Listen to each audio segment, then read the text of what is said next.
अभिनंदन, आभार और बहुत बहुत स्वागत है दोस्तों ज्योतिष विज्ञान के इस ऐतिहासिक चैनल पर। और मैं हूं आप सबका एस्ट्रो दोस्त रुपेन आर शाह। महाराष्ट्र में और एक खेल हो ही गए। आज दो पुराने वीडियोस दिखाने वाला हूं, लेकिन उससे पहले, क्योंकि जो पहला वीडियो दिखाने वाला हूं जो फरवरी 2023 में अपलोड किया गया था, आने वाले समय की 10 आश्चर्यजनक भविष्यवाणी, उसमें ये जो महाराष्ट्र की थी वो नंबर 10 की थी। वहां पे हमने हिंट दी थी और 22 अप्रैल को जब चंडाल दोष बना था तब स्पष्ट रूप से बताया गया था कि क्या कुछ घटित होने वाला है। अब वो जो 10 प्रिडिक्शन थी उसमें से, क्योंकि कई दर्शकों के कमेंट्स आ रहे हैं, उसमें हमने कहा था कि शनिदेव जब वक्री होंगे उसके बाद सोने का भाव तेजी से बढ़ेगा। तो 17 जून से वक्री हुए हैं और आज 2 जुलाई है और सोने का भाव शायद 2-3 हज़ार रुपये कम हो गया है। तो वो ट्रेडिंग करने के माध्यम से हमने नहीं कहा था। अभी भी बहुत सारे दर्शक ये भी पूछ रहे हैं कि आप इतनी लंबी लंबी सीरीज बना रहे हो, युग परिवर्तन के दशक के बाकी के सालों में क्या होगा, उसके बाद क्या होगा। एक 2019 में हमने वीडियो बनाया था, उसके भी आज भी कमेंट्स आ रहे हैं कि एक जीरो हटाने की आपने बात की थी, लेकिन वो जब थर्ड वर्ल्ड वॉर शुरू होगा तब होगा। तब उस समय पे जो भी सोने का भाव होगा उसमें से एक जीरो हटा दीजिएगा, लेकिन तब तक तो सोना बहुत तेजी से बढ़ता जाएगा। तो 17 जून से 2 जुलाई के इस समय अंतराल में बहुत ज़्यादा अधीर मत होइएगा, थोड़ा सा धैर्य रखिए। हमने इन्वेस्टमेंट पर्पज से कहा था। कई सारे लोग सोच रहे होंगे कि इनके बच्चों की शादी आ रही है, कि अभी 2-3 साल की देर है ना, बाद में किसी न किसी प्रकार से मैनेज करके ले लेंगे। अब सोचिए कि 2 साल पहले सोने का भाव क्या था, आज क्या है। और उसी संदर्भ में हम कह रहे हैं कि जैसे जैसे समय बीतता जाएगा, अब ट्रेडिंग सेशन में उसका मतलब हर 15-20 दिनों में उसके भाव में कितना फ्लक्चुएशन आता है हमें नहीं पता, लेकिन ओवरऑल ये शूट ही करेगा अपवर्ड। तो आशा रखता हूँ कि सोने के ऊपर जितने लोगों ने प्रश्न पूछे थे उनको आंसर मिल चुके होंगे। अब शुरुआत करते हैं आज के इस टॉपिक की। सबसे पहले 12 फरवरी 2023 की, अब क्या होगा, सुशांत सिंह के ऊपर भी बहुत सारे दर्शकों के कमेंट आ रहे हैं। उसके ऊपर मैं अलग वीडियो लाऊंगा, सब कुछ एक में सम्मिलित नहीं कर रहा हूँ। ये उसी की कड़ी शुरू हो गई है तेजी से। कई लोगों को दिख रहा है, कई लोगों को नहीं दिख रहा है। जो भी होगा हम बताने की कोशिश करेंगे कि क्या कुछ हो सकता है। आने वाले समय की 10 सबसे बड़ी भविष्यवाणी, 12 फरवरी 2023 का वीडियो है। यहीं पे हमने बताया था उस सोने के भाव के बारे में। प्रेडिक्शन है जिसके पीछे तो यहाँ पे बहुत कुछ हुआ था। महाराष्ट्र की बात कर रहे हैं, मतलब जब विधानसभा के डेट रिलीज हुए थे तब से हम कहते आ रहे थे कि भाई हमें लग रहा है कि उद्धव ठाकरे जी ही महाराष्ट्र के मुख्यमंत्री बनेंगे, उनके सर पे ही ताज सजेगा। देवेंद्र फडणवीस जी ने तो मुख्यमंत्री पद की शपथ भी ले ली थी, फिर भी हम कहते आ रहे थे कि नहीं नहीं नहीं, पिक्चर अभी बाकी है। जिस दिन उद्धव ठाकरे जी का शपथ ग्रहण चल रहा था उसी रात एक प्रेडिक्शन की गई थी कि ये सरकार 5 साल चलती हुई हमें नहीं दिख रही है, इसका पतन निश्चित है। अब ये आखिरी प्रेडिक्शन भी महाराष्ट्र के लिए ही है। आने वाले कुछ समय में आप देखेंगे कि महाराष्ट्र की राजनीति में एक बहुत बड़ा खेल होना है। किस प्रकार से होना है ये अब समय आने से कुछ समय के पहले हम एक डिटेल वीडियो लाने की कोशिश करेंगे कि क्या गतिविधियां बनेगी और किस प्रकार का पॉलिटिकली, मतलब जो भी घटनाक्रम चल रहा है पिछले कुछ सालों में, ये बिल्कुल कल्पना से परे है। और ये जो अभी भी होने वाला है महाराष्ट्र में, ये भी आउट ऑफ द बॉक्स ही है। क्या है, 12 फरवरी को हिंट दी गई थी कि भाई महाराष्ट्र में कुछ बड़ा होने वाला है आने वाले महीनों में। उसके बाद जब चंडाल दोष का निर्माण हुआ था, क्योंकि उस प्रेडिक्शन में आपसे प्रॉमिस किया था कि समय आने से पूर्व हम आपको बता देंगे, और जब चंडाल दोष बना था ये वीडियो लेकर हम आपके लिए आए थे कि महाराष्ट्र में होगा फिर खेल, सबसे बड़ी भविष्यवाणी। और तारीख थी 22 अप्रैल 2023 जब चंडाल दोष बना था।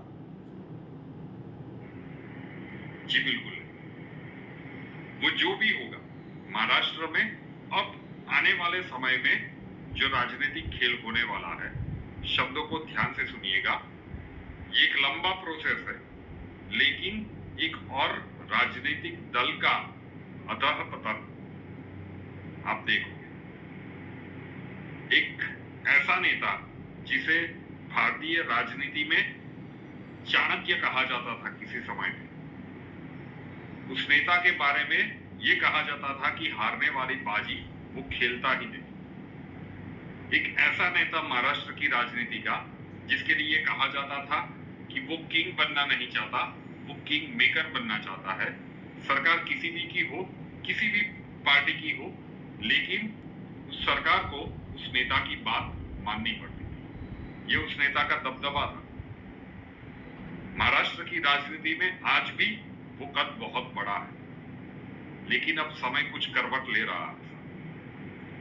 जो उद्धव ठाकरे जी के साथ हुआ है, यही घटनाक्रम अब उनके जन्मांक में यह अवस्थाएं दिखा रही है कि आने वाला समय उनकी पार्टी के लिए और व्यक्तिगत रूप से उनके लिए समय थोड़ा सा लंबा है।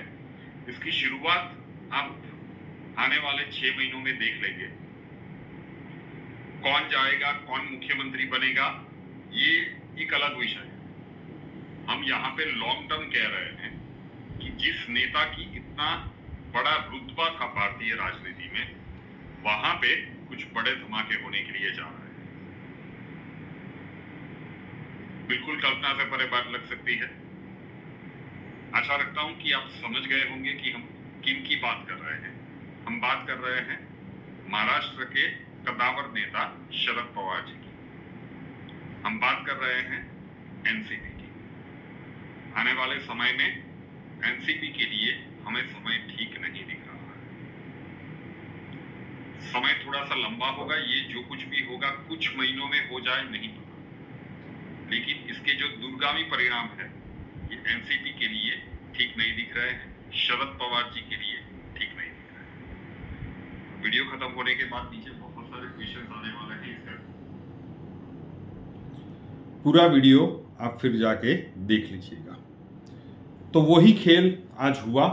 अजीत पवार जी वो वैसे 2019 में भी पलटी मार चुके थे, फिर वापिस आ गए थे, आज फिर से गए हैं। तो कई लोग कहेंगे कि भाई ये तो चाचा भतीजा दोनों करते रहे हैं, क्योंकि शरद पवार जी ने भी इस्तीफा दे दिया था, फिर इस्तीफा वापस ले लिया था। लेकिन ये जो कुछ भी घटनाक्रम बना था साहब, अब क्या होगा आने वाले समय में, क्योंकि इस वीडियो जब ये वीडियो डाला था तब भी, क्योंकि उसके कुछ ही दिनों के बाद शरद पवार जी ने वो इस्तीफा वाला पूरा कार्यक्रम हुआ था, किया था तो मैं नहीं कह सकता, मुझे नहीं पता, लेकिन राजनीति के वो माहिर खिलाड़ी थे। तो अब क्या होगा महाराष्ट्र, इसमें भी आपने अभी अभी सुना कि जो शिवसेना के साथ हुआ, आने वाले समय में आप देखोगे और ये घटनाक्रम बनता जाएगा, स्लोली बनता जाएगा, लेकिन ये आप देखोगे कि जो शिवसेना के साथ हुआ वो एनसीपी के साथ होने के लिए जा रहा है। अब इस एक वाक्य का आप अर्थ निकालने जाएंगे तो बहुत कुछ इसमें आ जाएगा। जो शिवसेना के साथ हुआ वो भविष्य में एनसीपी के साथ होने के लिए जा रहा है। इसीलिए इसी वीडियो में टाइम ड्यूरेशन लंबा बताया था। हमने कहा था कि मार्च 2025 तक ये सारी गतिविधियां चलती जाएगी, आपको धीरे धीरे पिक्चर क्लियर होता जाएगा, और जो सबसे बड़े धमाके हैं वो मार्च 2025 के अंत भाग के बाद कभी भी हो सकते हैं। जो शिवसेना के साथ हुआ वो घटनाक्रम 2025-26 में आप देख लोगे। आज हम 2023 में, जब फरवरी और अप्रैल में ये कहा गया था, तब कई लोगों को आउट ऑफ द बॉक्स लग रहा था। अब इसकी शुरुआत हो गई है और ये घटनाक्रम आगे चलता जाएगा।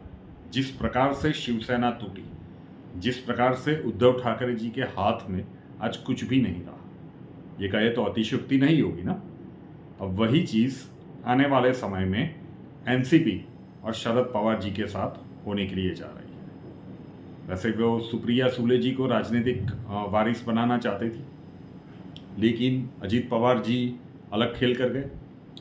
अब परिस्थितियां क्या बनेगी, किस प्रकार से होगा, हम ज्योतिषीय आधार से बता सकते हैं कि एक और बड़े राजनीतिक दल का अधःपतन है और अलग प्रकार से कुछ घटनाक्रम बनेगा, लेकिन जो फाइनल आउटकम होगा वो तो शायद शिवसेना वाला ही होगा।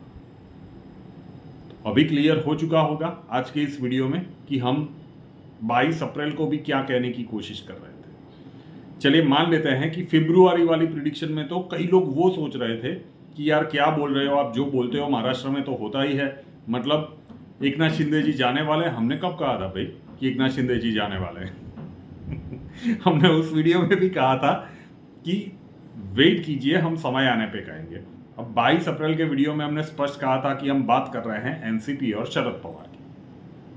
तो वहां पे भी क्वेश्चंस आने लगे कि आप देवेंद्र फडणवीस जी तो आप सुनते नहीं, या तो वीडियो भगा भगा के देखते हो इसीलिए पूरा पता नहीं चलता।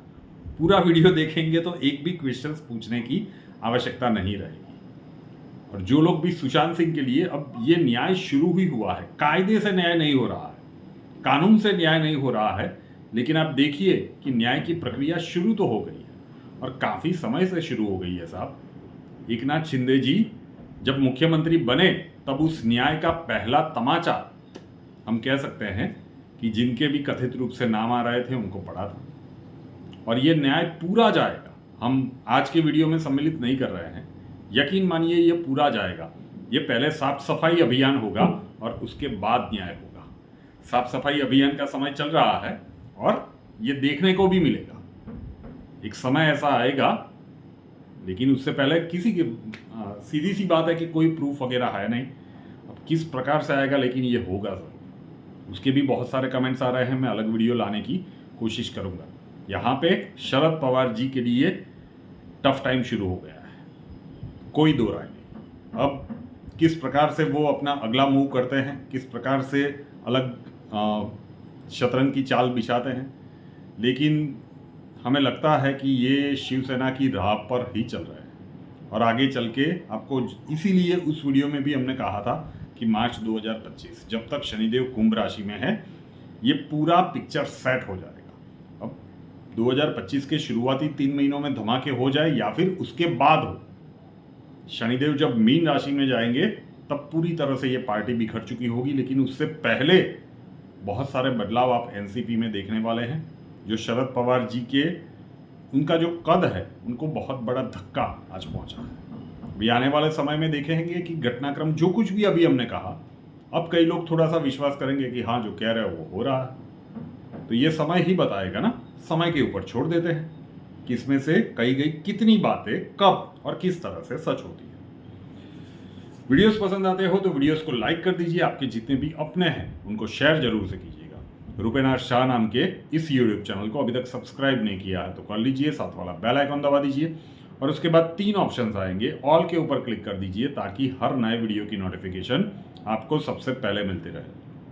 और हमसे अगर लाइफ के किसी प्रॉब्लम के लिए सॉल्यूशन चाहते हैं, स्वागत है आपका।